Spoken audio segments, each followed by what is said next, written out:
नमस्कार, तेजस्विनी में आप सभी का स्वागत है। एक आवाज जिसमें खनक है, वो आवाज जिसमें समंदर की गहराई है, वो आवाज जिसमें नदियों और झरनों की अटखेलियों की आवाज़ों को सुना जा सकता है, वो आवाज़ जिसमें आसमान की विशालता है। ऐसी आवाज़ की रानी, ठुमरी की मल्लिका, हमारी आज की तेजस्विनी पद्म भूषण गिरिजा देवी।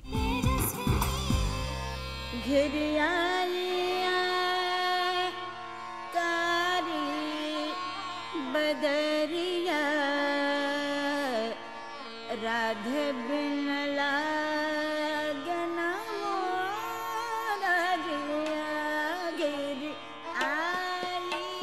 हिंदुस्तानी संगीत, खासतौर से बनारस घराने की आन बान और शान, ठुमरी की मल्लिका गिरिजा देवी की खनकती हुई आवाज आज भी श्रोताओं को, संगीत प्रेमियों को मंत्रमुग्ध किए बगैर नहीं छोड़ती।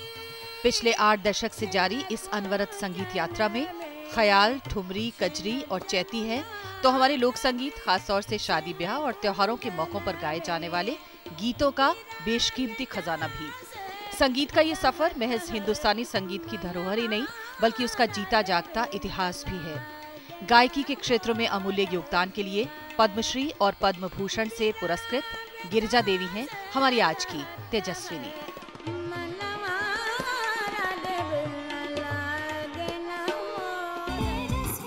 तो आइए मुलाकात करते हैं देश की प्रतिष्ठित शास्त्रीय गायिका, जिन्हें लोग प्यार से अप्पा जी बुलाते हैं, हमारी आज की तेजस्विनी गिरिजा देवी जी। बहुत बहुत स्वागत है गिरिजा देवी जी आपका हमारे इस कार्यक्रम में। तो आप 5 बरस की उम्र से और आज 86 बरस की उम्र तक ये एक लंबा अनवरत संगीत की साधना को समर्पित आपकी ये यात्रा चल रही है, और उसी खनक के साथ, उसी पुरजोर आवाज़ के साथ आप गाती हैं। इतने बरस बीत गए, लगता नहीं है कि कल की सी बात है? ये सब मेरे गुरुओं का आशीर्वाद है और माँ सरस्वती की कृपा है। यही कहूँगी कि काशी में मैंने जन्म लिया तो बाबा विश्वनाथ, माँ गंगा, माँ अन्नपूर्णा, सब लोगों ने मुझे आशीर्वाद दे करके कुछ ऐसा मति किया कि संगीत में ही मेरा मन लगा। मैं 5 साल की थी, अच्छा, तभी से मेरा गायन शुरुआत, चूँकि पिताजी को थोड़ा शौक था, तो उनका सुनते सुनते, और वो सुबह का जैसे लोग 4 बजे उठ के नहाने जाते हैं गंगा के स्नान, तो मैं पिताजी के पास ही रहती थी। इसलिए मुझे गाने का, उनके गुनगुनाने से मुझे थोड़ा ये मिला। तो पिताजी के साथ मैं भी उठ जाती थी और पहले स्वर का खरज वगैरह करा के थोड़ा पिताजी करके फिर ले जाते थे गंगा स्नान को। तो वहाँ गंगा में तैरना पहले सिखाया, फिर तैर वैर के आते थे, फिर घोड़े पे चढ़ना सिखाया। अच्छा। फिर उसके बाद थोड़ी लड़ाई झगड़ा, कुश्ती, अच्छा। ये सब, हाँ, सब कुछ करते थे। उनको बेटे की तरह उन्होंने पाला। तो क्या बेटा नहीं था कोई उनका? नहीं, बेटा तो हमारे 3 भाई बड़े बड़े हो गए थे, लेकिन गाँव में लोग रहते थे। अच्छा, तो आपके परिवार? लेकिन हमको उन्होंने, पिताजी ने भी बेटे की तरह ही पाला, पता नहीं क्यों। क्या बात है। तो उस समय बाकी बच्चों को उन्होंने संगीत नहीं सिखाया, आपको ही क्यों? और बच्चों को कोई शौक नहीं था। अच्छा। क्योंकि उनको शौक था, मैं उनके पास ही रह रही थी। हाँ। उन्हीं के पास सोना, उन्हीं के पास खाना, उन्हीं के पास खेलना, उन्हीं के पास बैठना, इसलिए मुझे ज्यादा प्यार आ गया संगीत के ऊपर। हाँ। ऐसे चलता रहा। 6-7 मैंने 5-6 हमने किया क्लास, और तब तक मेरा गाना बहुत आगे बढ़ चुका था। अच्छा। क्योंकि मैं 5 साल से गाना भी गा रही थी। तो क्या आप मतलब किसी गुरु के पास आप चली गई? थे, जो मेरे पिताजी जिन गुरु जी से सीख रहे थे, उनको हम लोग दादा गुरु बोलते थे, पंडित सरजू प्रसाद मिश्रा जी। तो उन्हीं से मेरा गायन शुरू करवाया था। अच्छा। और वो गायक भी थे और प्रसिद्ध सारंगी वादक थे बनारस के। तो क्या सिखाते थे वो आपको शुरू पहले में? तो सरगम सिखाया, फिर अलंकार बताया, फिर स्वरों का एक एक बैठाना सिखाया, कैसे गंधार लगता है, कैसे मध्यम, कैसे पंचम। तो इसलिए शुरू इसमें ही 2-3 साल निकल गया।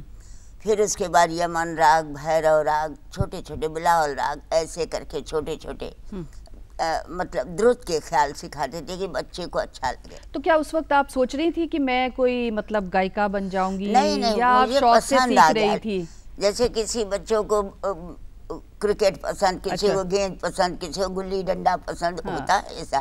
संगीत में आपको रुचि आ गई? संगीत में रुचि आ गई, पता नहीं पर क्यों। आप तो फिर फिल्म भी आपने कर ली, एक बचपने में आपने फिल्म कर ली।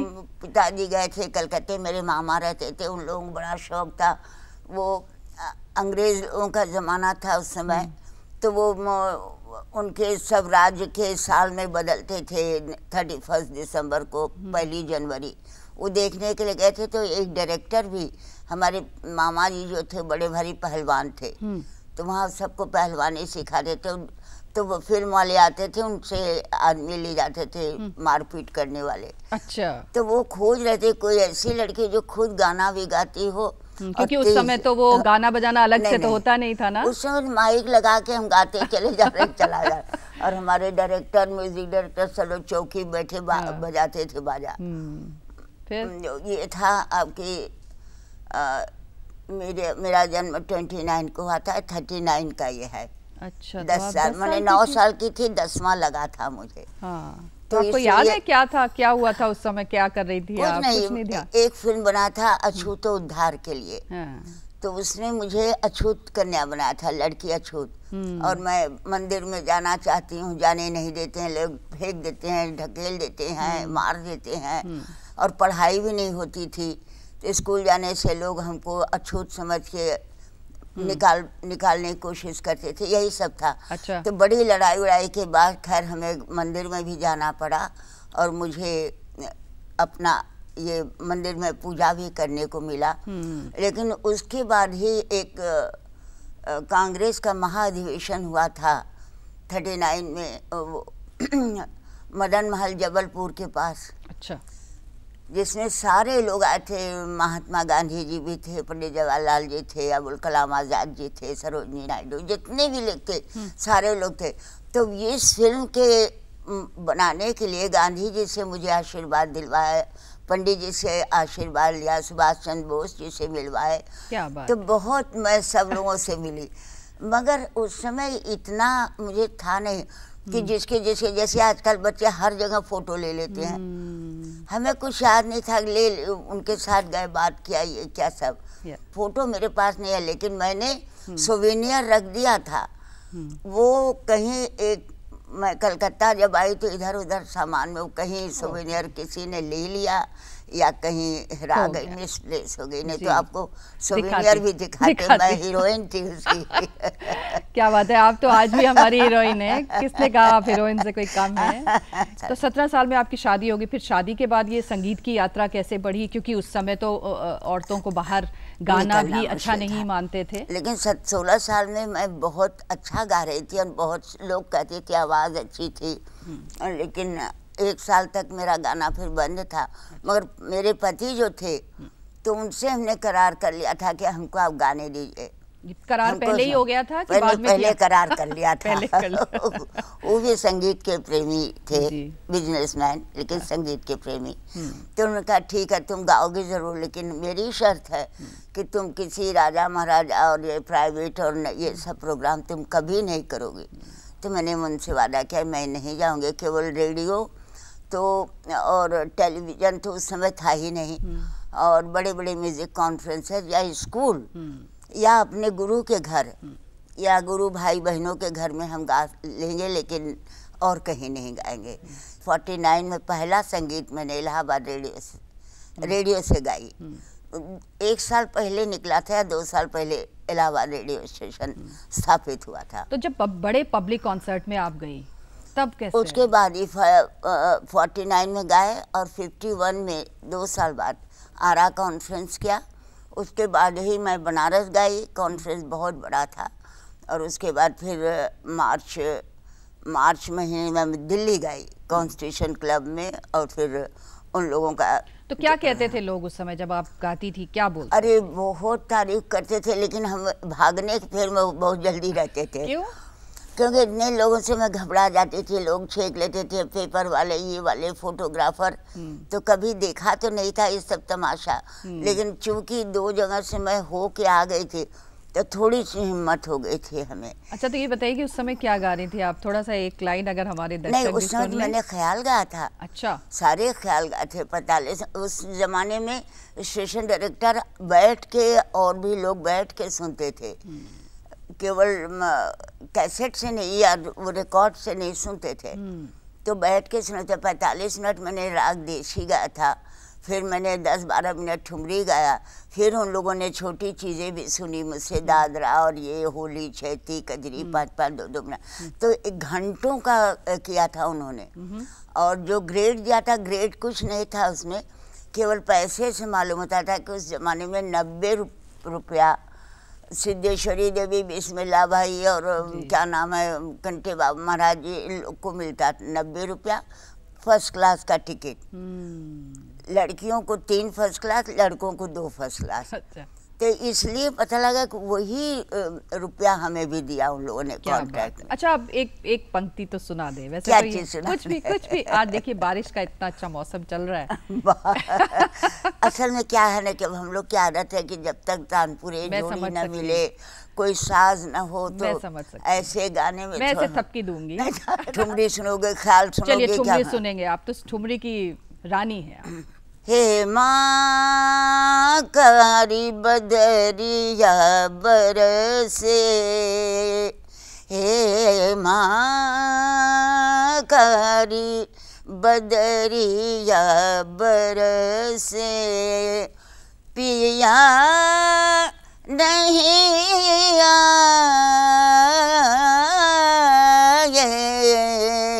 कारी बदरिया बरसे, क्या हे माँ कारी बदरिया बरसे। बरस रही है ऊपर से। सुना है कि आपने रोटियां बनाते हुए काफी उंगलियां जलाई हैं, आप म्यूजिक में खो जाती हैं। पागल की तरह से। और आटा भी सामने है, लोहिया भी काट रहे, बेल भी रहे, उलट भी रहे, भूल गए उलटने, तो जल के धुआं निकला तब देखा। उस जमाने में लकड़ी के चूल्हे पर खाना बनता था। उस वक्त आप सुन किस को रही थी जब आप गा रही थी? सुनने का इतना समय नहीं था, क्योंकि उस समय तो टेप रिकॉर्डर नहीं था, कुछ नहीं तो था। रूबरू कुछ सुना आपने? बस रेडियो था पुराने दिल्ली से। गायकों को? हाँ, मैंने सुना, जो भी जैसे अब्दुल करीम खान साहब का गाना सुना, पंडित ओमकार नाथ जी का सुना, केसर बाई, गंगूबाई, रसूलन बाई, बड़ी मोती बाई, सिद्धेश्वरी देवी, फयाज खान साहब का गाना। सिद्धेश्वरी देवी जी का गाना कैसा लगता था? बहुत अच्छा, क्या कहना है। लेकिन जो वो ज़्यादातर ठुमरी ये लोग गाती थी, बेगम अख्तर जी ठुमरी गज़ल सब गाती थी, लेकिन ख्याल खास करके कुछ ऐसा था कि लोगों ने बनारस को एकदम ये कर दिया कि खाली वहाँ ठुमरी गाई जाती है। वो मेरे मन में बहुत तेज़ लगी हुई थी, इसलिए मैंने इतना ज़्यादा मेहनत करके और अपना जो चौमुखी गायन जिसको कहते हैं, ध्रुपद, धमार, ख्याल, टप्पा, टप ख्याल, तराना, सादरा, जितनी चीज़ें थी मैंने सब सीखा और अच्छी तरह मेरे गुरु ने बताया मेहनत करके। उसके बाद ठुमरी भी सीखे, दादरा भी, चैती, कजरी, होली।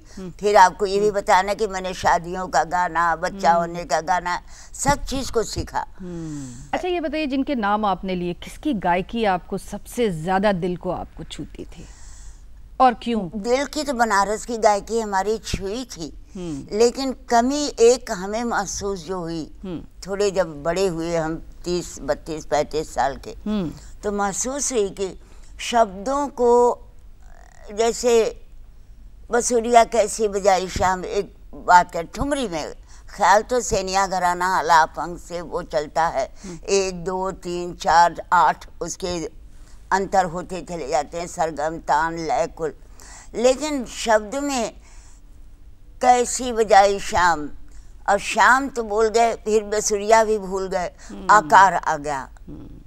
हाँ, आ करके बजाई शाम, लय में आ गए। मैंने कहा ये कैसे है, इसमें तो क्वेश्चन है। कैसी बजाई शाम, आपने सुनी नहीं, मैं सुन के आई हूँ, आप पूछ रहे कैसी बजाई शाम बसुरिया। वो बेचारी काम कर रही थी, काम से नहीं गई जमुना किनारे की बांसुरी सुने, वो झांक के बोल रही कैसी बजाई शाम। हमने तो नहीं सर कोई बड़ा कैसी बजाई शाम, क्या बजाया इन्होंने, ये भी होता है जलन के मारे। तो हर चीज एक ठुमरी में कैसे हम डालेंगे, तो शब्द तो है कैसे लेकिन बजाई स्वर भी तो कैसे कैसे कैसे बसुरिया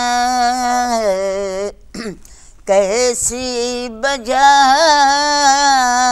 शाम, ये तो इसका ये कहना है, कैसी बजाई शाम बसुरिया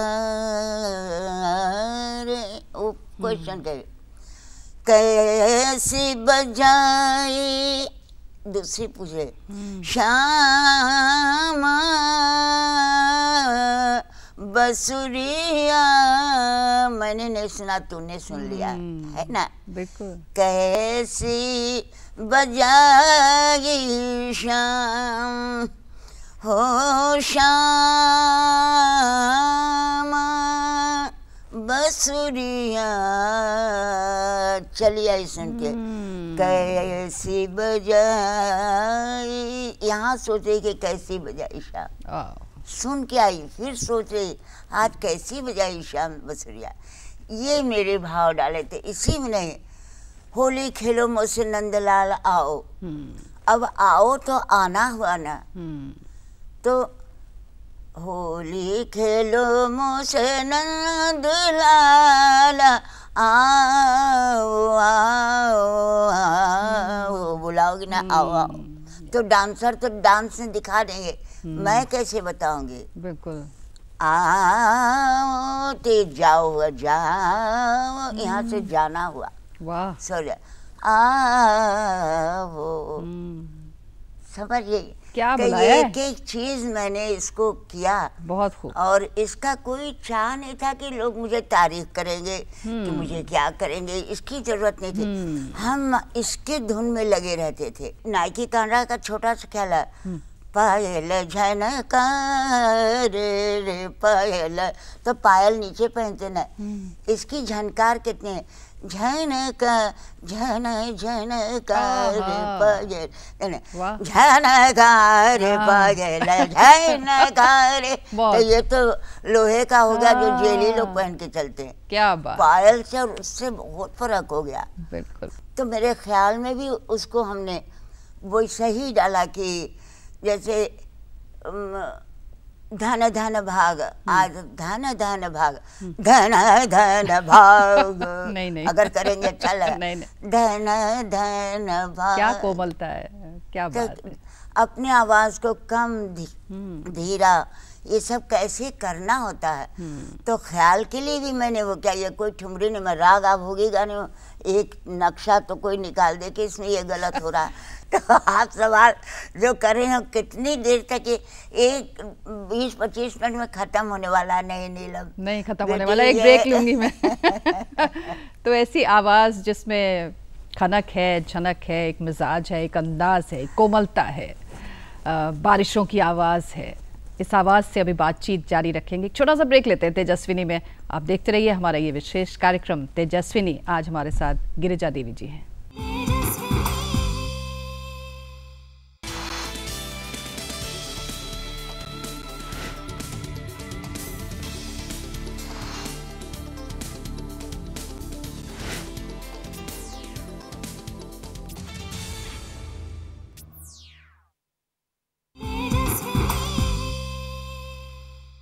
तो 8 दशक में फैला हुआ है जिनकी संगीत साधना अनवरत चल रही है और आज भी गूंज रही है हमारे कानों में, ऐसी गायकी की मिसाल पुरसोज आवाज़ हमारे साथ गिरिजा देवी जी। गिरिजा जी, जैसे आपने बताया कि जिस तरह से एक कोमलता और एक ख़ास अंदाज जो आप लाती हैं अपनी गायकी में, ये बताइए कि आपके जो कंटेम्प्रेरीज रहे हैं अलग अलग क्षेत्रों में, चाहे वो साज बजाते हो या गायकी करते हो, उनके साथ में किस तरह की दोस्तियाँ, किस तरह के संबंध, उनके साथ के अपने अनुभवों को अगर आप हमसे शेयर कर सकें।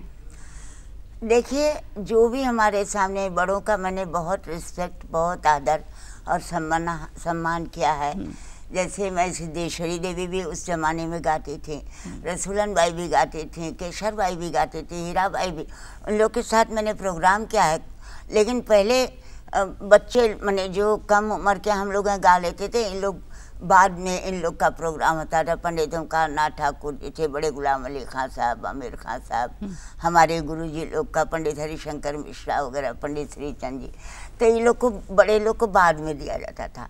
तो उस्ताद हाफिज अली खां साहब थे उस जमाने, उस्ताद अलाउद्दीन खां साहब थे, तो बाबा ये लोग बजाते थे तो हम बैठ के सुनते थे, सारी रात गा के बैठ के सुनते थे कि इनके में क्या ऐसी चीज़ है जो सबको सम्मोहित कर रहे हैं, सबको पकड़ के बांध रखे हैं। जो भी इन लोग उस जमाने के सुनने वाले भी बहुत बहुत अच्छे होते थे, आज भी सुन रहे हैं, लेकिन उस समय बहुत था लोगों के पास, 2-2, 3-3 रातें होती थी। पंडित रविशंकर जी के साथ में भी तो अरे वो तो मेरे बड़े दादा थे, बनारस के ही थे, बहुत तरह से मुलाकात होती थी। लेकिन क्या कहते थे वो आपसे, कैसे? गिरजा। अच्छा। छोटी बहन थी ना, हाँ। इसलिए मैं दादा कहती थी, गिरजा कहते थे। हाँ। और इन लोगों को मैंने राखी भी बांधा, भाई दूज किया, अली अकबर भैया को, किशन भैया को, इन लोग को मैं एकदम सगे भाई बहन का रिश्ता मेरा था। और बहुत ही प्यार करते थे। आने के बाद मैं तेरे हाथ से खाना खाएंगे, तू ही बनाएगी तब खाएंगे। हाँ, इन लोग को करते थे।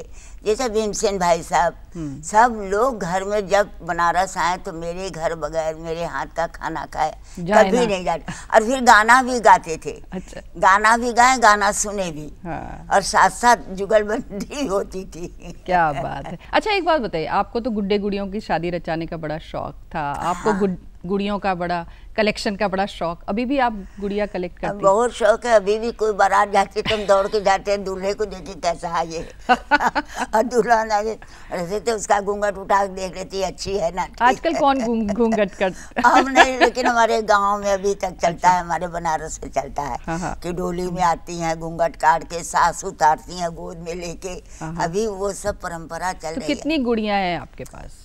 कभी गिना नहीं भाई, लेकिन इस उम्र में बुढ़ी को भी गुड्डी मिल जाती है। क्या बात है। और आप बेबी पिंक आपका फेवरेट कलर है, मैंने सुना है। लेकिन ये गुड़िया तो आपके अंदर अभी भी जीवित है।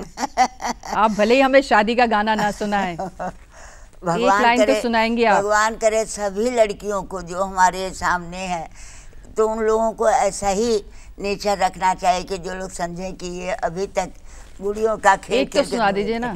क्या सुना दे? वो शादी ब्याह वाला कोई अच्छा। अरे बाप रे बाप। तुमने शादी ब्याह का कहा है। एक बार हमारे रविदा भी फॉरेन में गई थी, लॉस एंजलिस में प्रोग्राम था। हाँ। तो उनकी वाइफ ने कहा था कि दीदी एक शादी गीत गाइए। हमने कहा भाई शादी का गीत गाने से तुरंत दूसरा ब्याह हो जाता है। इसलिए हम बहुत मुश्किल है, लेकिन फिर भी उनका मन रखने के लिए जी मैंने गाया था। जी।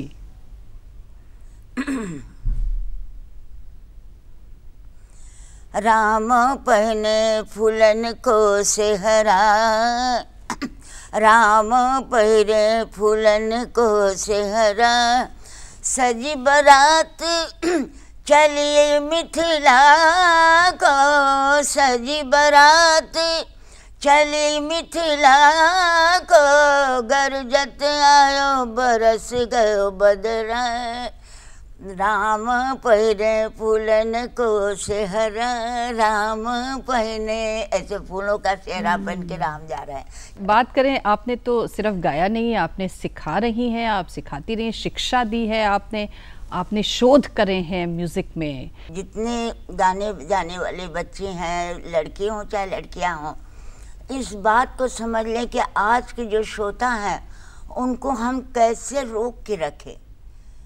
केवल ख्याल से भी नहीं रोक सकते, केवल ठुमरी से भी नहीं, केवल इससे नहीं, लेकिन हमें सब चीज़ का अंदाज उसको मिनटों में बांटना पड़ेगा, घंटों में नहीं।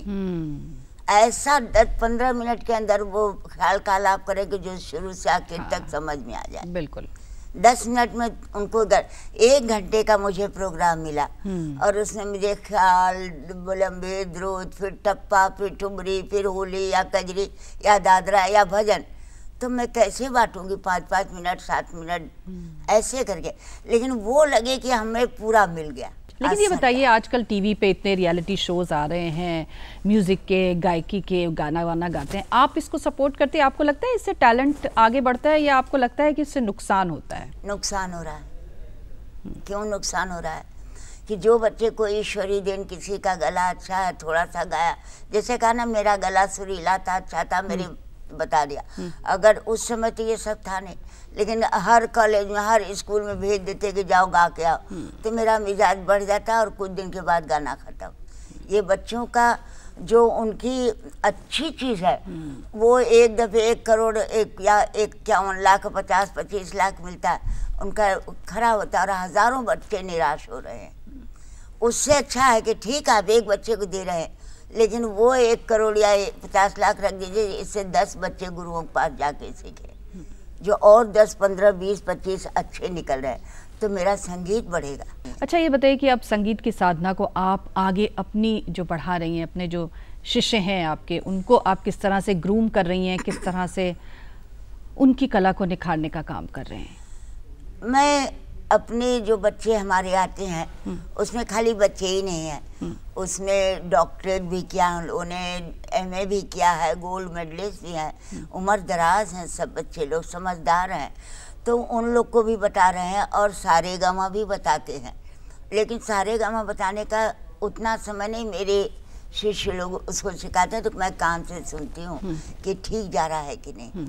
इसीलिए 1-2 साल में संगीत नहीं आएगा, इसके लिए 10-15 साल 20 साल क्या सारा जीवन लगा दिया। आज भी मैं कर रही हूँ, तो अब 55-60 में गला लड़कियों का सा रुकेगा नहीं, सा अगर हम रुके तो सा होता है। लेकिन क्यों? मैं रियाज करती हूँ, मेरा 2-2.5 घंटे उन बच्चों के साथ रियाज करते करते करते मेरे गले में अब इधर उधर कहीं नहीं मुड़ सकता। जब चाहे तो हम ताने भी लगा सकते हैं, लेकिन ये ज़रूरी है कि पहले 50 कदम मैं दौड़ सकती थी, लेकिन अब 2-4 कदम में मैं थक जाती हूँ। मगर जाऊँगी उतने ही तैयारी में दौड़ के, लड़खड़ाते नहीं जाऊँगी। तो ये रियाज करने का है, जो गुरु करे उसको ध्यान से सुनिए। पहले तो गुरु करना है, खूब जान के गुरु करो, अगर गुरु कर लिया तो फिर उसको छोड़ो मत। अब चलते चलते अब ज़िंदगी में आप और ये जो संगीत की साधना आप चल रही है, कैसे देखते हैं आने वाले टाइम को? अब तो मुझे बस मेरा भगवान और मेरे गुरु सब लोग आके सामने खड़े होते हैं, उसमें ही आनंद आता है। और मुझे कोई परवाह नहीं कि कौन कहाँ कोई अवार्ड मिल रहा है, कुछ नहीं, इतना अवार्ड भगवान ने दे दिया कि और बस रख लिया है सब इज्जत से। मैं गिरिजा हूँ बस, और कुछ नहीं चाहिए। और आप गिरिजा ही बनी रहेंगी, ऐसी हमारी उम्मीद है। चलते चलते अगर एक पंक्ति हमारे लिए गुनगुना दे तो उसके बाद हम आपको धन्यवाद करें। भूला लोग कहे घर मेरा, भूला लोग कहे घर मेरा, जा घरवा में भूला डोले, जा घरवा में भूला डोले, सो घरवा नहीं तेरा, भूला लोग कहे घर मेरा। बिल्कुल, आप इसी तरह से गाती रहें, गुनगुनाती रहें, हमारी शुभकामनाएं आपके साथ हैं। कभी जरूरत होगी तो बुलाना बेटे, लेकिन तुम्हारे लिए आएंगे। अरे क्या बात है, बहुत बहुत शुक्रिया गिरिजा देवी जी, नमस्कार। तो ये थी हमारी आज की तेजस्विनी गिरिजा देवी जी। अगले हफ्ते एक नई शख्सियत से आपकी मुलाकात कराएंगे, तब तक के लिए इजाज़त दीजिए, नमस्कार।